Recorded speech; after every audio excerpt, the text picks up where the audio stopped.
That was tough. Oh my god. What the hell was that? Oh my god. So.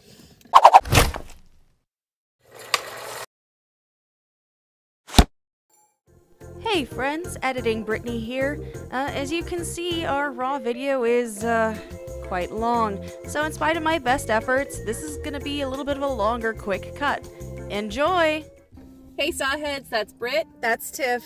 And welcome to Quick Car Cuts. Where we see a movie in the theater and then talk about it in the car right afterwards. Hence, the car. Scratched you, I'm sorry. It's okay, I'll get over it. And we just saw Saw X. Socks. Obviously, starting out with no spoilers, that was a tough movie to sit through. That was pretty intense, I'm not gonna lie. It was very intense. I think this was probably, as somebody who has a nervous system disorder and it was tough. At one point, my heart rate was over 125, and I was visibly shaking in the chair to the point where Brittany kind of grabbed me and was like, "You good? Are we good? Are we good? Are we okay? We were good. We were good." But yeah, it's very intense. I will say I think this is probably the most intense out of all of the Saw movies. I would agree with that. Now, you and I, we've seen them all. We've seen them all. And we saw Spiral when it came Spiral out. in theaters. And we did not have the same reaction. No. Now, granted, they're very different movies. They are. This is a very, very different Saw movie than the rest of them. And Spiral is very different from the rest of the Saw movies, obviously. But Saw X was also very different, but I think it still had enough of the bits that, you know, if you've seen Saw and you like Saw, there's enough of that in there. Yes. I feel like this is one you could probably watch having never seen another Saw movie and still get what's going on. Yeah, absolutely. But I also think, I mean, to be fair, have you ever shown anyone like a Saw movie and expected them to... It's hard for people who have seen Saw movies to follow a story. That's true. Especially some of the other ones, but that's part of why we love them. Exactly. Yeah. I will say this movie is very... not grounded. What's the word I'm looking for? This movie Graphic? is very... It is very graphic. Oh my god. Is that the G word you were looking for? No, it's not. I will say this story, it's a very close story. It takes place in one area. It's not like a Saw 6, which is jumping around, or Saw 4, which is taking place at Saw 3. Mm-hmm. It's very much, it's this story, this is happening, this is the beginning, and this is the end. And it kind of streamlined. That's the word I was looking for. Not it's a G at all. linear too. Not linear. Yes, not a G word at all. Not any kind of G word. Getting into the story point of it, again, without going into spoilers, I personally had a very tough time with this movie. I'm kind of going through a lot of things with certain family members right now, and so I'm not gonna lie, there were certain points that were really tough for me to watch just because of personal things going on with, like, obviously it's a story about somebody who has cancer and is trying to find treatment, and that was really tough for me to watch, but I'm glad I stuck through it. And it's so strange because I don't know if I can talk about it until we go into spoilers. But essentially it's like you're watching this story of this person who has done all these terrible things, but because he was wronged, you're kind of rooting for him. And it's such a weird feeling. It really is. I don't think I'd call that a spoiler at all, actually. I think we could talk about that. Yeah, because that's in the trailer. That's in the trailer, is that's why he's doing it. And yeah, you do kind of forget. You forget that this guy is a serial killer. Right. And you're like, but no, I want his way to happen. It's like, what is wrong with me? Right. It's one of those very... I don't think I've ever felt that in a Saw movie before. No. That were like very pink blood, CGI, yeah, pink blood, very CGI, gore. Fake. They were. I would not be surprised if everything in this movie was practical. Oh, it was so. It looked so real, and it was tough to watch. It truly was, because I'm not a gore hound necessarily, but I can handle a lot. And there's a lot of times where I was looking at the movie like... And there, especially in Saw movies, the reason that I really like to watch them is I look at it from a special effects makeup standpoint, and I want to know how they did that. So do we want to do spoiler talk now? All right, at this point, we are hitting the spoilers. If you don't listen to this part if you haven't seen it, because there are some parts that get you. So please watch it first and don't let us spoil it for you. All right, there's your warning. 3, 2, 1.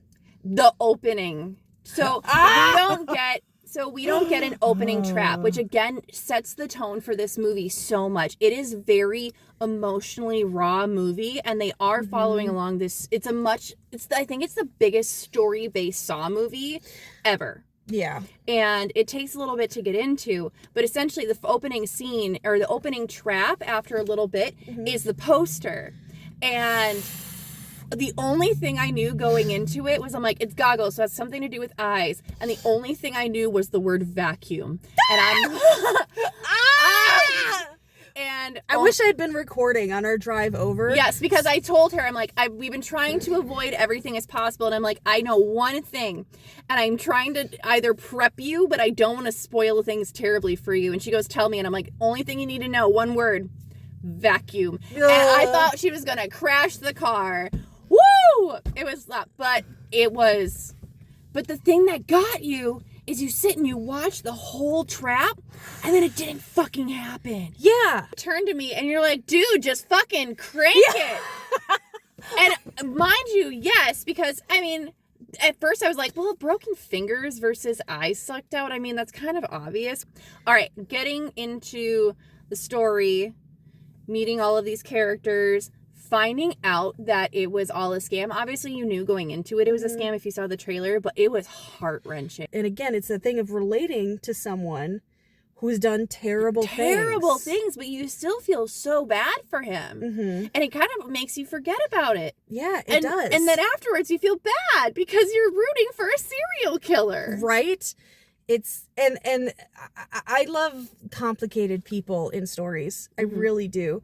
So all of these people in the traps, complicated people, complicated stories, which is one of the things... Amanda too, yeah. Well, that's one of the things that tough with Amanda. So, I mean, we can put that on let's put that on hold for a second and go through the traps. So the first trap is, it's not Victoria. It starts with a V.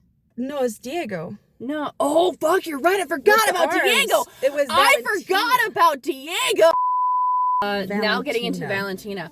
Oh, damn. The weight of body parts hitting the floor.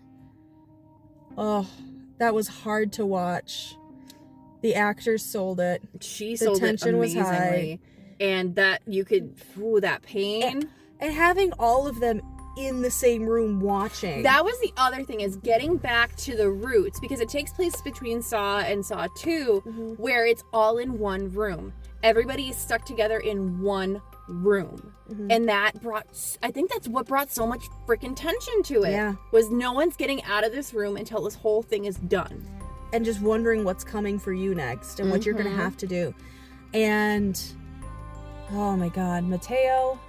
Oh, I will say the Valentina. So the thing I think, so obviously Valentina sawing through her leg, but then having to like stab into her leg to get the marrow almost made me gag. It was tough.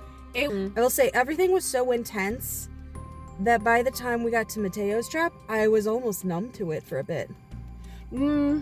I was still shaking pretty hard at Mateo's, but oh my God, Mateo's.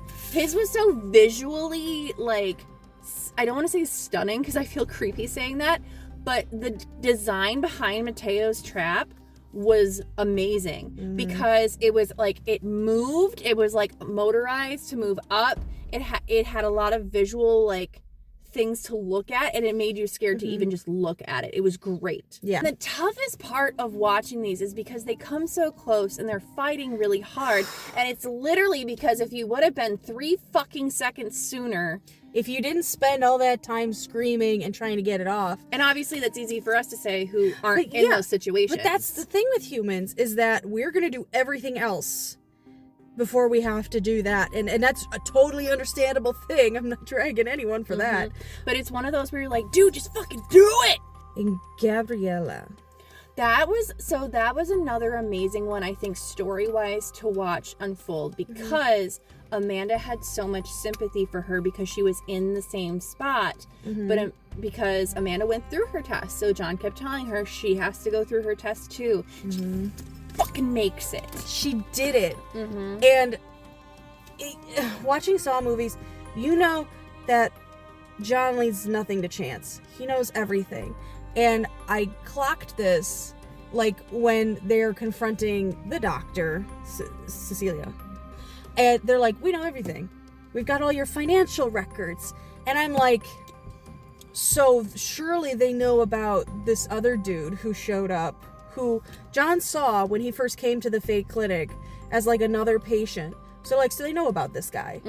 And they leave, John leaves nothing to chance. And so they're getting the upper hand on this. I'm like, this is a bigger... I was in the same part. I'm like, something has to happen, because you can't just have them getting in, like, something had to happen here. Like, there's no way that this is how it ends. Obviously, there's no way it can end because it's a prequel. So, but that was another trap that was really tough to watch, was the bloodboarding. Yeah. We didn't really talk about Gabriella. It's like, she fought hard. She fought, and, and that was... Watching, the thing that got me is when Cecilia's like, no, start with your leg. It's like, no, bitch, start with the hand so she hits the floor and can run away from it. Right? But, I mean, that makes more sense later on. However... And then the other thing was when she does that, and you're like, yes, she's out of the way, and the radiation just swings, and you're like, oh my God. It was like satisfying and depressing all at the same time. I feel like, well, none of these are easy traps. No. I feel like Gabriella's was not as... intense or harsh. It was going to hurt. It was going to suck. But it is a far cry from having to cut out a piece of your brain or suck out some of your marrow. Saw off your leg and suck out the marrow. It was going to hurt like hell. But like he said, like, skin can be grafted, bones can be healed, and it would hurt. But she could do it. I feel like, too, because she wasn't involved directly in the surgery itself, that hers wasn't as intense, but she still was there to play a game. Yes. And play a game. And trick him. So obviously there was that. Yeah. But then we get to Cecilia. But that was the thing, is like, you're seeing this unfold and you're thinking, okay, they're putting themselves in these collars, these things, like, something has to be going on. Something has to be going on, but you don't know. The thing that breaks your heart that I cannot believe that they did in this movie was bringing a child into it. With the kid, it threw a wrench into John's plans. I liked it because we all know that John's got everything planned, right? And so seeing his concern for the child was a genuine wrench in the plans. They're like, what's going to throw this off? What's going to go on here? Because you know that he's okay with dying. He's got a second plan for everything, but the danger that this kid might be in is not okay with him, and it gives him a chance to show more of that compassionate side of his moral code that we don't get to see because he's a serial killer. Don't pull. Telling the kid, don't pull. Oh my gosh. Because he is ready to die to keep that kid safe. Alive. And the kid went, holy shit, I need to take some of this back. And because of that, they both survived it.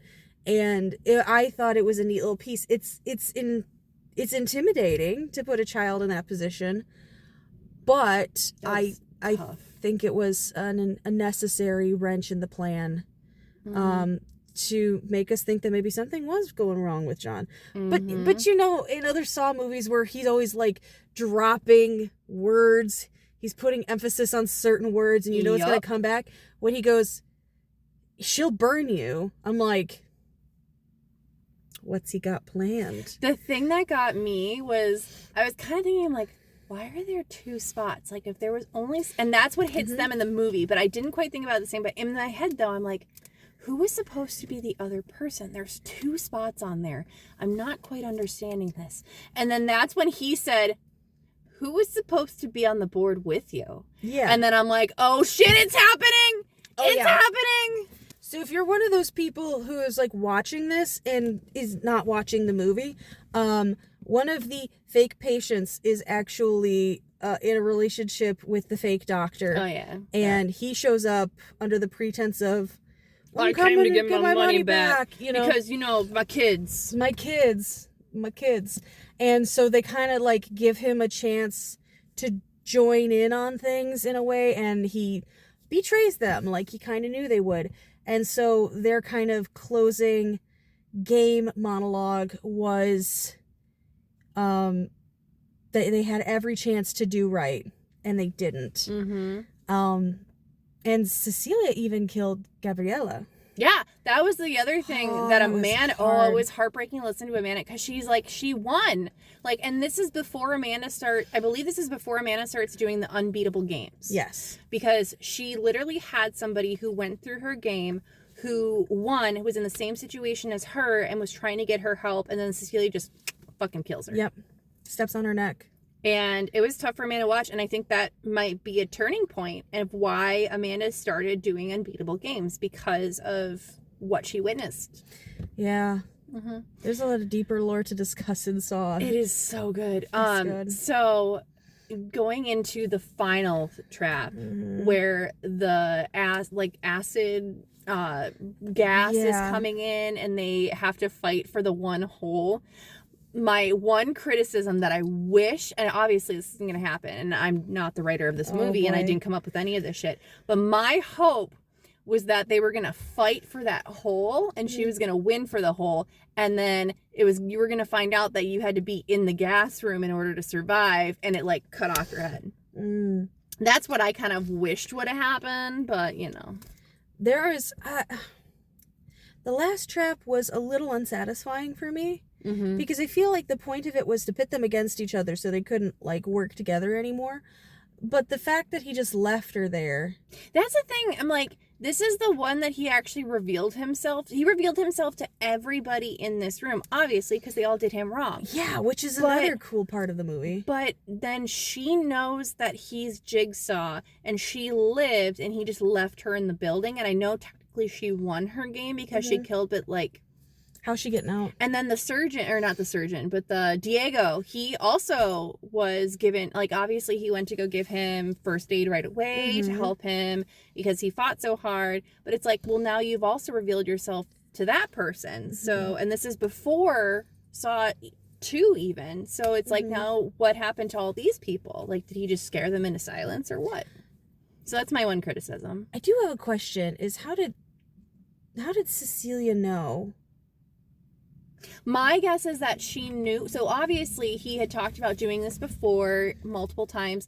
My guess is that it was just starting to become a thing in the U.S. and slowly trickling outside of the U.S., like news-wise. Because obviously if there's like a big serial killer, people are going to hear about it. An elaborate one, too. So, and then when she probably heard the like scary voice kind of stuff, I think that's when she kind of put 2 and 2 together. I think then going into... Obviously, so the thing that got me, and I was almost disappointed and pissed off, was when they literally just take the kid by the hand and then just walk out the front door and it's sunshine. And I was like, is this a fucking Saw movie? I don't understand what this happy ending is. And again, you're rooting for these 2 serial killers because they saved a child and gave him a bunch of money. And you're like, yay, things worked out the way they wanted. And I'm like, but where? But then I called this. I called this. The guy who told John about it all in the first place, I turned to her and did you just cough in my shot? I'm just kidding. The guy who told John about this originally had the big scar. I turned to her as soon as he left that scene and I went, that guy's faking and he's in on it. Yeah. And then I forgot about him. And then we get to the very mid-credits scene. And the whole time, and all of a sudden the mid-credits turned on and I'm like, it's fucking him! It's fucking him! Yep. And it was great. And we got Hoffman, right. One of the worst Jigsaw apprentices, but I was happy to see him in this. Thank you, Mark Hoffman. Oh, so dedicated. You had to wait until the mid-credits scene to get a trailer line that's like, what is it? Of all the people in the world, of all the people in the world to rip off, you chose John Kramer or something like that. Yeah, something like that. That like one that like everyone's waiting for. And I remember getting to the end and going, I didn't even hear that. Was that some bullshit I totally line? forgot about it. Well, it was a line that piqued my interest when I saw the trailer. So I was like, where the hell is it? And it's right there. And yeah, that's where our initial swindler gets his comeuppance. We don't get to see what happens, but you get like the choppy cutting, you get the weird like edits, and then the movie ends with like very similar music. I wonder if they had a different composer, because obviously when you're listening to a Saw movie, you expect, or you're watching a Saw movie, you don't listen to it, you expect to hear Hello Zepp, the original theme, and there actually wasn't too much of the original themes in this movie, which makes you think probably a new composer, but I could completely be wrong. Yeah, it's well, let's talk about some of the more technical aspects of the movie. Since you're talking about music, yeah, we didn't get the Hello Zepp theme too much, but there were hints of it here and there, but I don't recall, and I could, like I said, I could be wrong. There was a lot that kind of made me step back from this movie, but I don't recall hearing the theme. Yeah, so on the one hand, that's like motorcycle. That's a like you love it and you hate it kind of thing, because you're looking for the familiarity, but you also the story is so different, you don't expect it. Yeah, the story is really different. So it's one of those things that's kind of like a love-hate. Like, I love that it was something new, but you also kind of want the same thing, but it also makes you kind of go, do I want more of the same thing? I want something different. I want something familiar, but I want something different. And in that same vein, the cinematography, you did get some of those zoomy, like, high-energy shots that people often associate with Saw, but that wasn't the majority of it. No, it was very mild. Right. We had space to let the shot, like, breathe, but in the moments that it was important, you really felt that energy. Like, in particular, like you were talking about earlier, Mateo's chair coming in. So that was like the chair coming in, if I remember correctly, the camera coming in at the same time. Yes, so you had this really cool shot. It was a really cool shot, very reminiscent of the original cinematography. It was just different. Yeah, it felt mature. It felt grown up. So that's the thing I really appreciate about the movie, is the cinematography was lovely, and apparently they shot it all in Mexico City. Yeah, it said right at the end of the credits, it was like shot entirely in Mexico City. Yeah, it was really cool. Which is, the whole place had a flavor to it. We were in one room. It was very reminiscent of Saw, the original Saw, because the original Saw was in one room with occasional views of other places, but the original game took place in one room. Then Saw 2 got bigger. We had the gas house and stuff like that, and these other traps going on too. And every movie, it just got bigger and bigger and bigger and bigger, and rarely ever was there, I think Jigsaw main trap took place in just a giant warehouse. Another one took place in a giant, Saw 5 took place in a giant warehouse where they're going room to room. But this brought it back to, this is all happening in one room. Yeah. And even more so, we did have Billy. Yes, we did have Billy. Billy made an appearance, but it was mostly John and Amanda that were present, very present. Very, very character driven this movie was. It wasn't just about the gore. It wasn't just about how big can we go. They went big. Yes. But it was very character driven, very story driven. Yes. I want to have particular praise for the actors, because they sold everything. They did. It felt very believable. I don't think there was a point where I was taken out of the movie by anybody's like overacting or I wasn't taking it seriously or anything like that. Like, my anxiety was high watching this movie, and I was in it, and I was very good character acting. Yeah, what I was going to say earlier about I think we're kind of safely in like non-spoiler territory again. We can always circle back. But in particular, with one of the traps I mentioned earlier, I was almost numb, almost in shock by the time we got to it. And these moments where it felt like it was so long between traps, I realized that was necessary. It was, because they were so intense, you needed breathing room. Right. I was almost like, this is not getting me the same way the last one was. But by the time we had more breathing room, the tension was back up, the curiosity was back up. So I felt like we had higher intensity. These aren't just bodies we're throwing into the wood chipper here. That was the other thing, is you really got to know these characters before the traps, because you saw them through John's eyes originally, what the facade was. You saw what they actually were outside of the facade, and then they're put into their traps, and then you see what they're doing. I guess I didn't know what I was walking into. I thought maybe I was walking into like a rebirth of a Saw movie, which I did, but not in what I was expecting. I also kind of don't know what I walked out of, because it was so different. Like, yes, it's a Saw movie. Yes, it has Saw traps. And I know I keep saying the same thing over and over again. But this one was just completely different. Like, we follow John for almost like a half hour before anything even happens. Yes, we have the one trap that happens in his head, and it's like maybe not even 5 minutes long. It's super short. And then you find out his reasonings, and then we get into it. So it's very much, it's not haha, here's a trap, haha, here's a trap. It's, we're gonna set up these characters, we're gonna push you through this emotional story, and it's a very emotional story. It is. And then you go through these traps, and then it's like, okay, that's the end, and you're like, what?